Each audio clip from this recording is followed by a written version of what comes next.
को सुधारो। ये मसाइल, ये उलझने, ये परेशानियां। अस्सलाम वालेकुम दोस्तों, मैं हूं शमशाद ज़िया। जैसा कि आप तमाम अहबाब को मालूम है कि बतारीख़ 24 नवंबर बरोज़ एतबार को सरज़मीन बिहार की राजधानी पटना के अंदर गांधी मैदान में तहफ़्फ़ुज़ आइन हिंद व कौमी यकजहती कॉन्फ्रेंस का इनेकाद होने जा रहा है।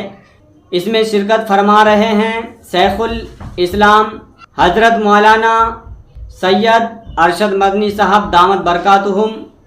इसलिए आप तमाम भाइयों और बुज़ुर्गों से मुअद्दबाना इल्तिमास है, गुजारिश है कि ज़्यादा से ज़्यादा तादाद में शिरकत फरमाकर इस कॉन्फ्रेंस को कामयाब बनाएं।